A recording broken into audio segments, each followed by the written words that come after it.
En fait, c'est un territoire qui a cumulé les handicaps pendant des années, de par sa situation géographique, entre deux grandes agglomérations qui ont eu eh bien, un développement important ces dernières années. Et évidemment, on a ici beaucoup de salariés qui ont à un moment donné voulu aller travailler dans ces agglomérations-là parce qu'elles avaient des débouchés en termes de carrière professionnelle plus importantes qu'ici. C'est un territoire qui a également souffert à un moment donné d'une défection importante des services publics de proximité, toujours pour les mêmes raisons.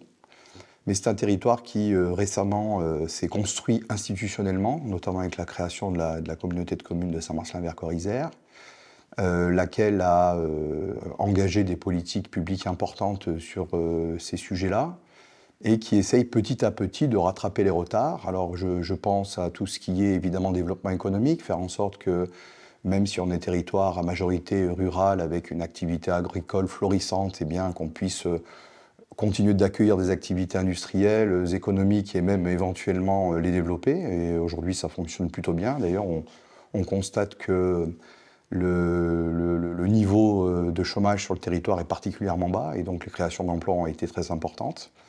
C'est également le cas en termes de services publics de proximité. On a essayé de développer eh bien, tous les services qui permettent à des gens de s'installer et d'être heureux sur des territoires, les services de la petite enfance jusqu'aux services du grand âge. C'est également le sujet de la santé. C'est un sujet sur lequel on s'est très tôt investi. 2017, inauguration de la maison de santé de Saint-Marcellin, qui fut la première maison de santé inaugurée en Isère. Et on s'est donc effectivement très vite rendu compte qu'il fallait qu'on continue d'offrir un panel de services accessibles et de qualité pour que les gens s'installent sur le territoire. Donc ça participe évidemment d'une volonté de solidarité, en tout cas de faire en sorte que les personnes les plus en difficulté ou les moins aisées ne restent pas sur le bord de la route, mais c'est surtout des politiques qui concernent la totalité de la population, puisque ces services concernent la totalité de la population.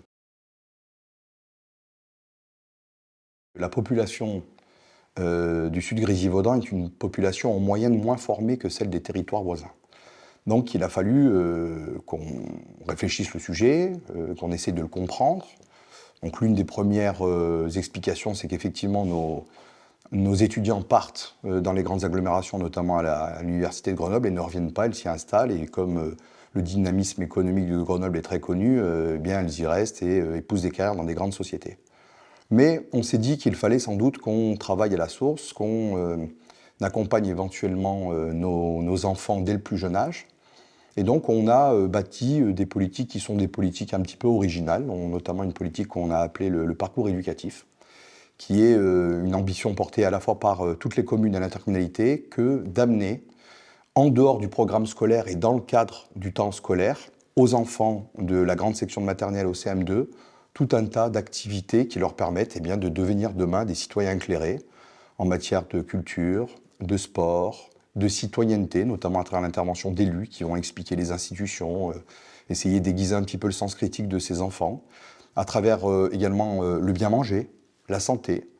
Voilà, donc c'est une intervention des collectivités qui déborde un petit peu des compétences classiques, qui nous permettent, nous, demain, eh bien, d'essayer d'accompagner le citoyen adulte de demain à être un citoyen éclairé et heureux d'être sur son territoire. Alors, je ne crois pas. C'est-à-dire que aujourd'hui, les contraintes qui sont liées au changement climatique touchent l'ensemble des territoires et touchent le monde entier de la même façon. Donc il faut que, évidemment, on s'adapte et qu'on essaie de porter des politiques publiques qui auront, je l'espère, pour ambition que de freiner ce réchauffement climatique qui est très impactant pour la vie de nos sociétés. Donc, comme tous les autres territoires, on engage aujourd'hui des mesures qui visent eh bien, à la fois à faire en sorte que les bâtiments soient isolés pour qu'ils soient un peu plus économes. On est en train de travailler sur eh bien, un parc éolien du côté de Saint-Antoine pour faire en sorte que notre territoire soit un territoire véritablement à énergie positive. Là où le bât blesse, c'est au niveau de la mobilité, parce qu'effectivement, sur les territoires ruraux, on n'a pas la chance d'avoir des lignes de tram à proximité des maisons. Alors on a quand même cette ligne de ferroviaire qui traverse notre territoire et qui est un grand espoir pour la population que d'être un peu mieux raccordée, notamment aux territoires d'agglomération voisins.